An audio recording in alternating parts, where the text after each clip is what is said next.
This is WCNY's The Capitol Press Room, and we're joined in the studio by Zoe Jacobs, the new Associate Director for Regulatory Reform in the Governor's Office, tasked with overseeing an effort to streamline regulations and improve how New York State government works overall.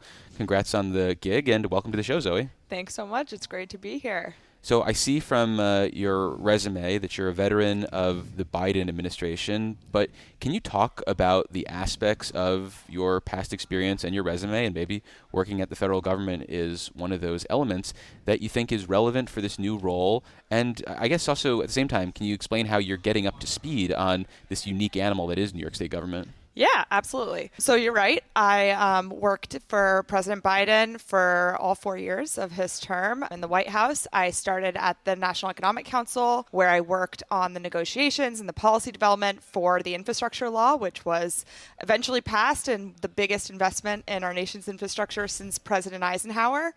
And then I joined the team that was overseeing the implementation of the infrastructure law. And I think right away we realized that the funding was just one very first step in a very long process of us needing to change the way that the government was working in order to get that money out the door and get shovels in the ground. And I learned a lot through that around the fact that we really need to do work around changing how structures are operating, and the rules and regulations that have been in place for decades just aren't up to the task with some of the challenges that people are facing today. And we got to do some really good housekeeping for us to be able to spend money and get projects going. And that's some of the experience that I'm bringing to this effort. And I'm really excited to talk a little bit more about what Governor Hochul's tasked me and this team to get going on.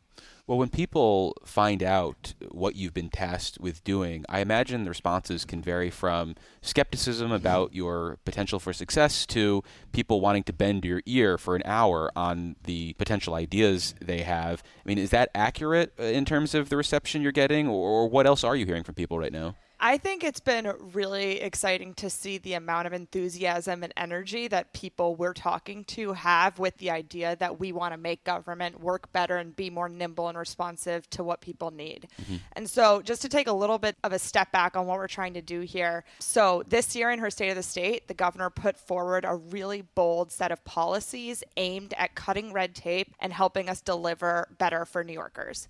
And that has a few flavors. The first is she put forward a really big legislative proposal that we're now negotiating as part of our budget called Let Them Build, which is really around making it easier and faster to build housing and other projects in the state of New York. The second is there's just a whole lot of opportunity that we can make progress on in cutting red tape and making things work better by just taking a look inside our agency and understanding what rules and regulations do we have on the books that just don't make sense anymore, that get in the way of us being able to deliver. And then finally, she's putting money behind all of this. But one thing that I think gets lost a little bit is she's putting also money behind helping our agencies come up to speed with 2026. She's putting money behind new technology, better processes so that they can actually move projects and money through their agencies faster so we can deliver and get money to the ground. What is the timeline for your work? Obviously, you're in sort of the fact-finding stage of things, but when is the time period for actually taking out those scissors and cutting red tape? Totally. So the governor is a very impatient woman, and she... Do you say that to her face? I think she would appreciate it, and she knows that about herself. She's the first to admit that she's impatient. And she wants us to get to work right away. So that's why we tasked our agencies in October to submit ideas to the executive chamber of regulations that they felt were quick wins that we should move forward on.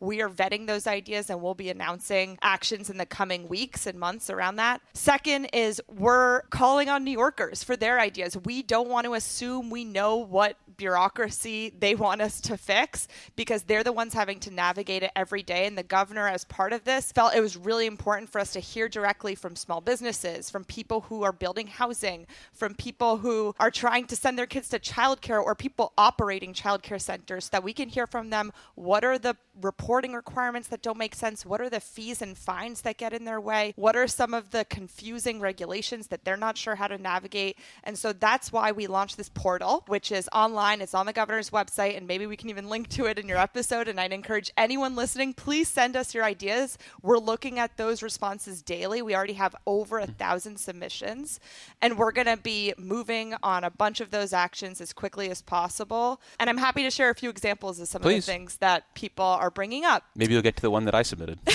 I'm going to hear from you directly from it right now. Sure. So we are focusing on like 3 big areas to start, because obviously this could go in so many different directions. And so we wanted to focus on the governor's policy priorities to start.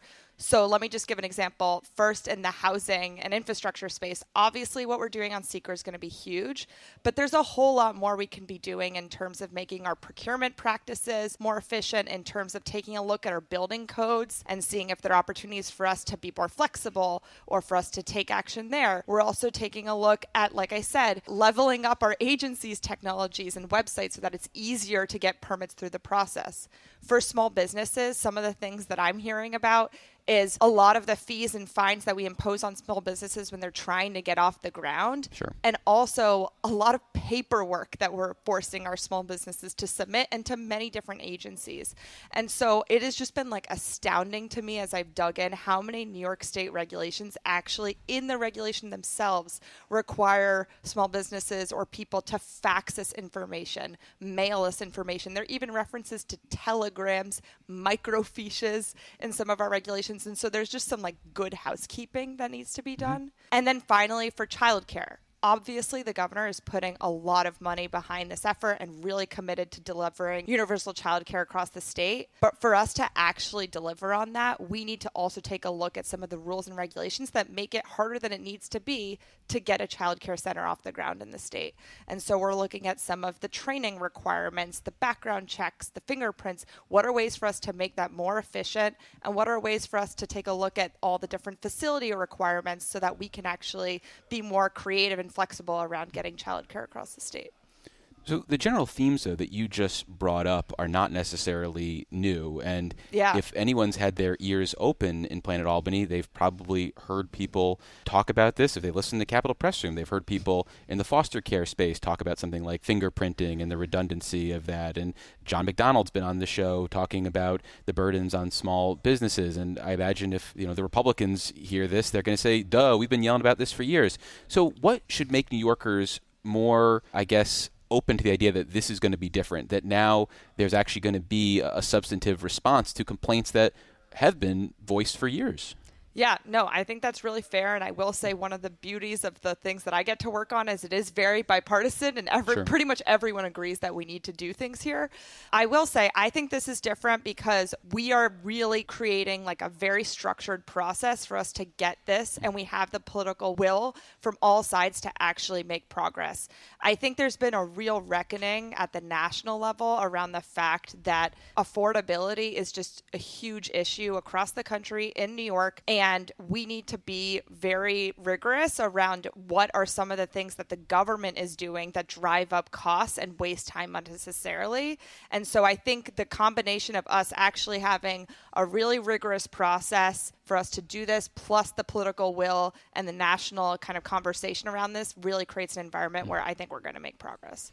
I want to stick with that idea of political will, because this governor has shown, like in this budget, that she's willing to go after some of the sacred cows and powerful institutions with something like the car insurance rate reduction push.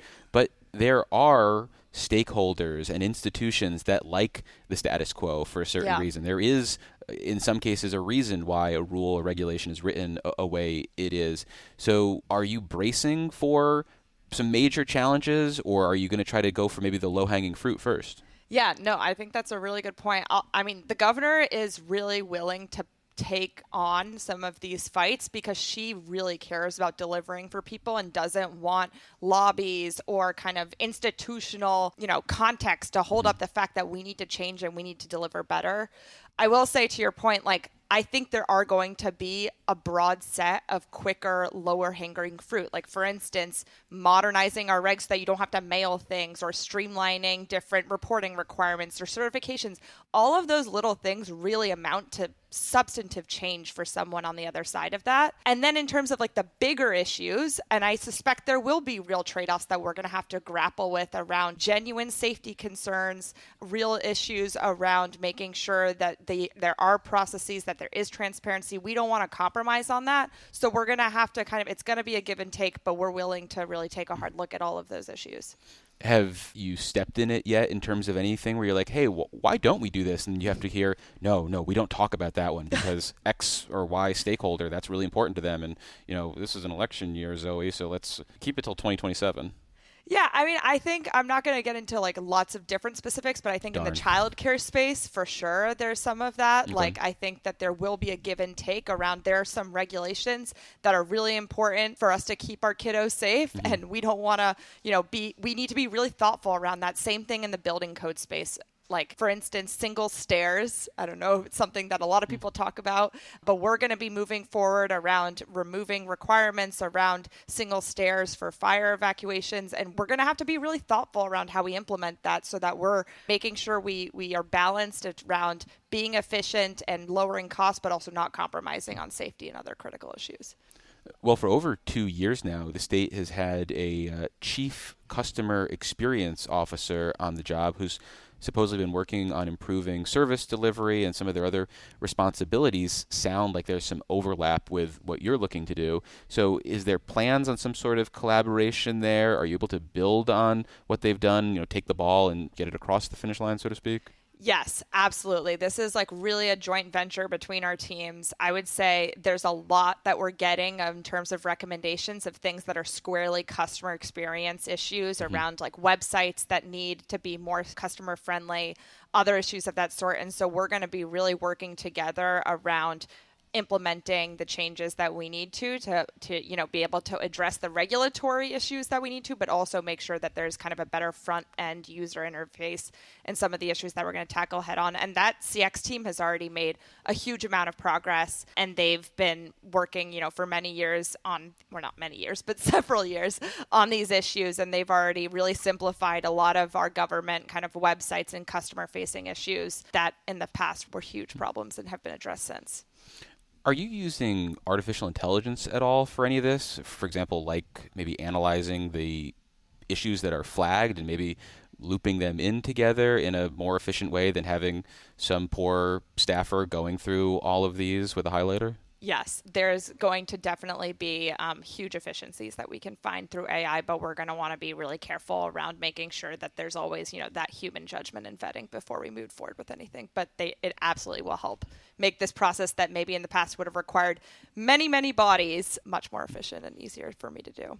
And in terms of actually acting on some of the points or tips that you get, how involved does the legislature need to be? And if they do need to be involved, do you envision this being something for, say, the 2027 session and not likely, tucked into the end of this year's session, which is now going to wrap up in less than 3 months? Yeah. So like I said, we have a really significant legislative proposal as part of this effort. That's what we're doing with Let Them Build. A lot of the regulatory reform work that we're going to be doing, we have the authority at the executive level to move on kind of independently of the budget process. Of course, we're going to be engaging with, our partners in the legislature, and they are also talking to me about potential ideas that we should move on, which has been really helpful. But so it's really going to be a partnership. And then the other thing I would just say is another exercise that we're doing as part of this is taking a look at all the mandated reports that are in law and all of the different boards and commissions and committees that have been like decades in the making of accumulating, and all of the cost and time that takes from our agency staff. And we're going to be, I suspect that there will be some of these reports that we determine don't make sense for us to be writing on an annual or even more than an annual basis anymore. And so we might go to the legislature with like a package of those that we might want to propose that they, no longer require. One way to streamline that report writing process, though, would be to maybe remove the executive chamber from having to approve and actually sit on some of these reports before they finally get released. But maybe that's something you'll hear about more as you settle into this job. Well, we've been speaking with Zoe Jacobs. She's the new Associate Director for Regulatory Reform in the Governor's Office. Zoe, thank you for making the time, and good luck. Thanks so much. Great to be here.